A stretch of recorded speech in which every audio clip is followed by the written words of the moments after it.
So this experience started in Dubai with a small trip that I was doing as Miss Global. Being here, I believe it's part of my destiny. I was able to be here. So yes, I'm super excited and very excited for this part in my life, this journey that I am about to start. So yes, I cannot talk about a lot about my character, but it's something that I was always looking forward to play. So I'm super excited for everything to start, and you showcase a very good movie, that for sure. Are you learning Hindi here? I am starting to learn a lot of Hindi. I already know Namaste, India, but definitely there's a lot more to go. I ensure you that next time I come, I will know more Hindi, for sure. And how you liking the media from India? Oh, definitely the best one. Best one so far. So thank you so much for coming here, for giving me this warm welcoming. It's been an honor for us to be here. Thank you. Thank you. Say about your role in the film and how was the first meeting with Khalid sir in Dubai?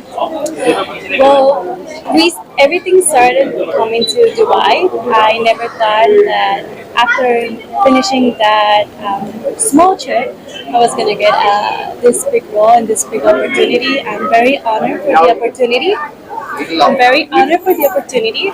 And being here, all I want to say is about my role. I am super excited to be doing this talk. I cannot give a lot of details about what's going to be, but I'm super excited for the opportunity and being here.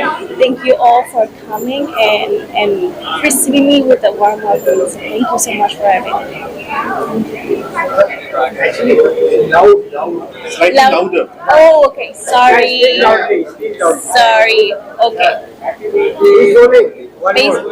Miss globe India जीतने के बाद अब एक film शुरू हो रही है जिसमें आप एक बहुत अच्छा किरदार कर रही हैं, तो क्या कहना चाहेंगे, कितनी एक्साइटेड है?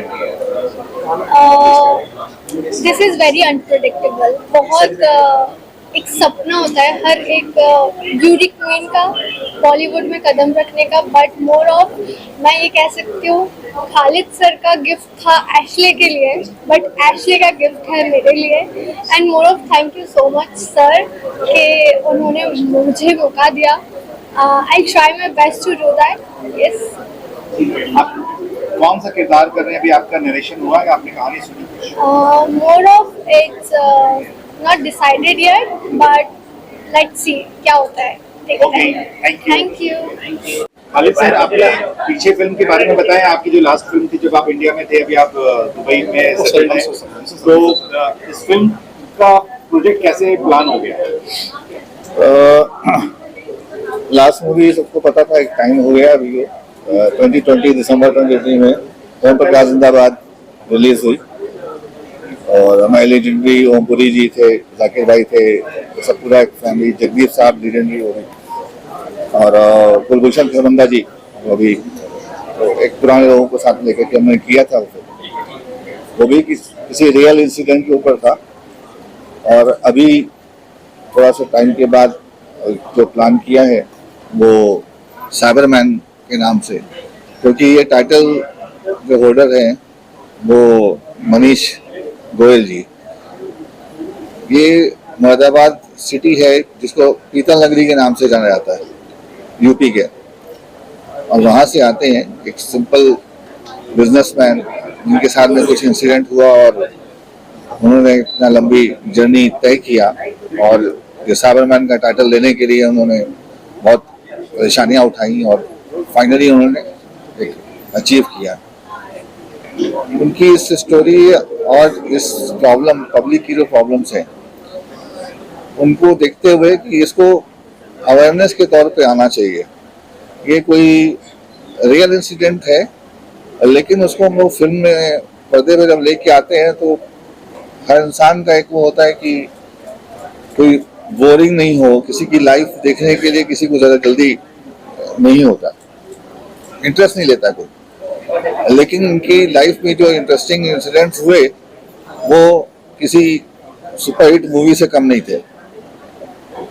तो उसको ध्यान में रखते हुए हमने डिसाइड किया कि इस फिल्म को बड़े पर्दे पर, पहले पर्दे पर लाया जाए, जिससे यही एक सोर्स है जो पूरी दुनिया को इसके जरिए मैसेज दिया जा सकता है, एंटरटेन किया जा सकता है, और इसलिए इसको हमने पहले पर्दे के ऊपर लाने का ठाना, और धीरे धीरे लोग जुड़ते गए, क्योंकि मैं लास्ट 25 ईयर से इस इंडस्ट्री में हूँ, आप लोगों के साथ मिलकर के काम कर रहा हूँ बैक टू कैमरा, तो इसको अच्छी तरीके से लाएं और पब्लिक में दिखाया जाए, जिससे कि अवेयरनेस भी हो, लोगों को फायदा भी हो। यही हम लोगों का एक मिशन बना लिया कि ये 140 करोड़ जनता जो हमारे हिंदुस्तान की है बहुत इनोसेंट है, इसको नहीं मालूम होता है और वो किसी फ्रॉड में किसी इसमें फंसते चले जाते हैं। तो हमारा टारगेट ये अब जो मिशन है वो हिंदुस्तान लेवल नहीं रह गया, ये पूरे दुनिया के लिए एक मैसेज है। हर जगह साइबर फ्रॉड क्योंकि डिजिटल हो गया है, पूरा वर्ल्ड डिजिटल पे चल रहा है, डिजिटल इंडिया ने बोल करके डिजिटल ग्लोब बोल सकते हैं, तो उन सब के लिए मैसेज है और अवेयरनेस है और एंटरटेनमेंट है। तो ये इन लोगों का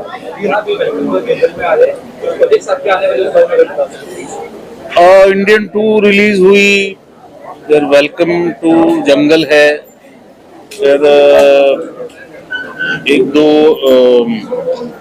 तमिल फिल्में हैं, कुछ प्रोजेक्ट जो है रिलीज होने पे हैं, फिर D2R का एक वेब सीरीज है, वो थोड़ा सा वो है फिक्शनल है, और भी एक दो चीजें हैं जिनकी बातचीत चल रही है।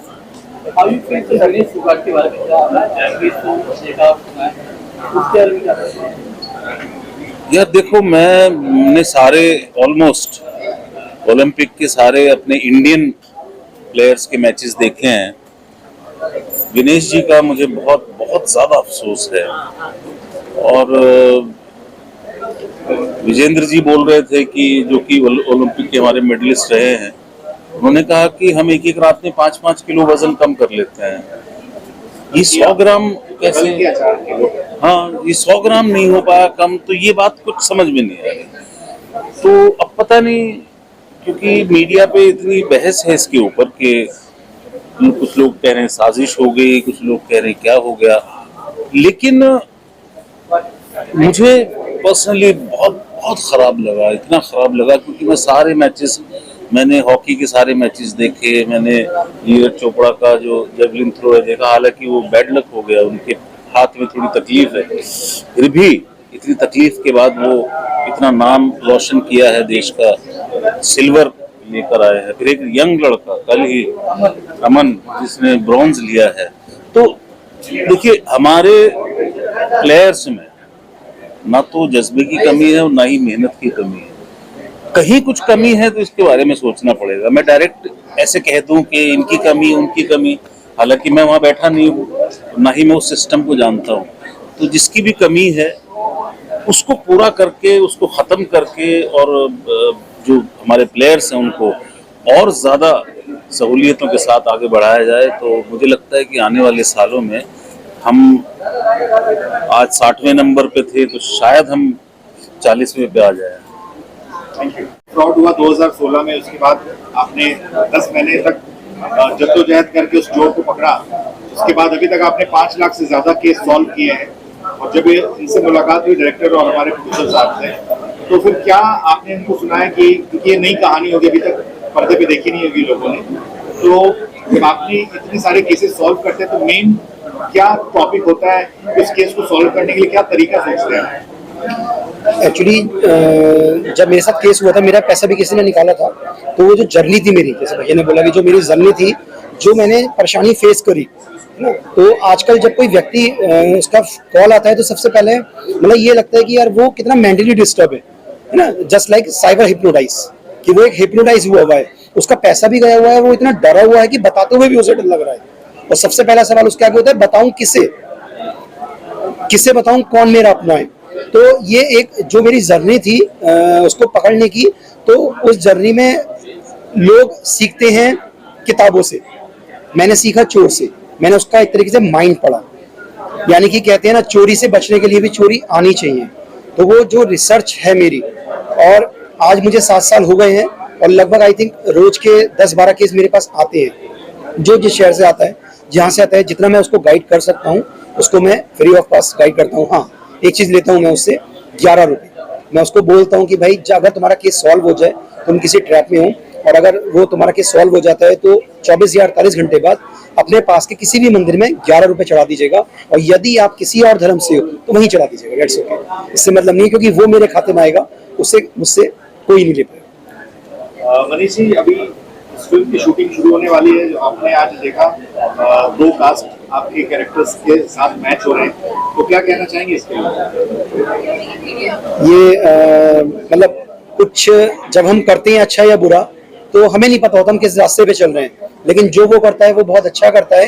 यदि जिस दिन यकीन मानिए मेरे साथ स्कैम हुआ था, शायद वो जीवन का मेरे सबसे बुरा दिन था, लेकिन आज देख के लगता है कि नहीं, वो बुरा नहीं था। यानी कि इस दुनिया में गलत कुछ नहीं होता है, जो होता है अच्छे के लिए होता है। बस अगर आप ठीक है, अगर आपका लक्ष्य ठीक है तो लगे रहिए, आपको सफलता निश्चित ही मिलेगी। आपको किसी क्रिमिनल के पास आपको पैसा कमाने के लिए कहीं जाने की जरूरत नहीं है। आजकल हार्ड वर्क का समय नहीं है, आजकल बॉडी की जरूरत नहीं है आपको ठेला चलाने के लिए, सब स्मार्ट वर्क का समय है। लेकिन चोरी से बचने के लिए चोरी आनी चाहिए। चोरी एक ऐसे वेरिएंट की तरह इतनी तेजी से बढ़ रही है कि यदि हम अवेयर नहीं हुए तो मतलब शायद घर में कोई घर ऐसा नहीं बचेगा जहां पे कोई किसी भी तरीके का स्कैम ना हो। सबसे पहले आजकल हम लोग देखते हैं कि ये हनी ट्रैप है या XYZ जो भी एक सबसे पहले वो क्या करते हैं कि आपका मोबाइल वॉश करते हैं, फिर आपका ब्रेन वॉश करते हैं और फिर देन अकाउंट वॉश। तो उसी पे ही एक रिसर्च है थोड़ी सी जो एक मेरी जर्नी से जुड़ी हुई है, क्योंकि जब कोई किसी फील्ड का व्यक्ति यानी कि कोई प्रोफेशनल व्यक्ति कोई स्पीच देता है, कहीं बोलता है, कोई उसकी वीडियो आती है, तो मैं देखता हूँ कि आम लोग सुनना पसंद नहीं करते। वो शुरू के 5 सेकंड देखते हैं, उसके बाद उस वीडियो को स्क्रॉल कर देते हैं। लेकिन ये देखा है मैंने आम लोगों के बीच, क्योंकि मैं भी एक आम व्यक्ति हूँ, एक बिजनेसमैन हूँ, कि जब कोई आम व्यक्ति बोलता है ना तो उसकी आवाज दिल तक जाती है। क्योंकि ये पढ़े लिखों की लड़ाई है या अनपढ़ों की लड़ाई नहीं है, ये डिग्री वालों से लड़ाई है कि अपने टैलेंट का मिसयूज ना करें। Thank you. आप अनिश जी के साथ एसोसिएट एज ए डायरेक्टर में थे, और ये फिल्म की कहानी जब आपको सुनाई गई और ये जो प्रोजेक्ट आज अनाउंस किया गया, इसके बारे में क्या कहना चाहेंगे आप? बाकी कुछ बहुत कुछ बोल दिया आपने। हाँ, मैं फिर भी ऑलरेडी बोल चुका हूँ और यही कहना चाहता हूँ कि खालिद भाई और हम लोग काफ़ी टाइम से कोशिश कर रहे थे कि एक अच्छा सब्जेक्ट लॉक करें, और बहुत सारी चीज़ें हमारे पास में थी और कन्फ्यूज़न भी था जब ज़्यादा चीज़ें होती हैं तो कि क्या पहले स्टार्ट करें। और ऐसे मोमेंट पे बस ये आप समझ लीजिए कि डेस्टिनी है या ऊपर वाले ने हमको मनीष जी के साथ में मिलवाया, कैसे उन दोनों की मुलाकात हुई, फिर खालिद भाई ने मेरे साथ में वो चीज़ें शेयर की कि यार ऐसी ऐसी एक कहानी है और ऐसा ऐसा रियल ये पूरा इनके साथ हुआ है। तो मैं बोला यार बहुत अच्छा है, मेरे को लगता है सब चीज़ों को पीछे करके और सबसे पहले हमको इस सब्जेक्ट के ऊपर काम करना चाहिए। और बस यही एक चीज़ थी जो हमको लगा कि यार इसके अंदर बहुत मतलब लोग रिलेट करेंगे और बहुत लोगों के साथ में ये चीज़ें हो रही हैं, तो हमने फिर बस इसके ऊपर स्टार्ट किया काम करना। सर, साइबरनेट एक बहुत बड़ा सब्जेक्ट है जी, जो इंटरनेशनल है जी। और इसके लिए आपने किस तरीके से तैयारी की? सर, इसके अंदर बहुत ज़्यादा हमने तैयारी अलग से कुछ नहीं की है। जो इंटरनेशनल सब्जेक्ट्स हैं वो बहुत टेक्निकली रिच हैं, बट हम ये पर्टिकुलर फिल्म रियल इंसिडेंट से चूँकि इंस्पायर्ड है और जहाँ पे रियल लोकेशंस पे इनके साथ ये चीज़ें हुई हैं उसी को माइंड में रख के और वहीं रियल लोकेशंस के ऊपर हम जाके शूट कर रहे हैं, तो वो बहुत नॉर्मल और बहुत रियल है। उसके अंदर हमने कुछ भी मतलब फिक्शन स्टोरी नहीं ऐड की है। Definitely fiction is there little bit 10-15% to make the bridges कि एक इंसिडेंट खत्म हुआ और दूसरे पे जाना है, तो उनको तो 10 महीने का टाइम लगा। 10 महीने की फिल्म तो हम बना नहीं सकते, तो हमको 2 घंटे में सब कुछ बोलना है। तो ये इंसिडेंट हुआ, फिर ऐसा हुआ था, फिर ऐसा हुआ था, ये हुआ था, तो उन चीज़ों को लेके हमने रियल जो लोकेशंस हैं और रियल इंसिडेंट्स हैं और जो हमको लगा कि यार इसके अंदर सारी चीज़ें हैं, ड्रामा भी है, एंटरटेनमेंट भी है, वो हम लोगों ने पकड़ी।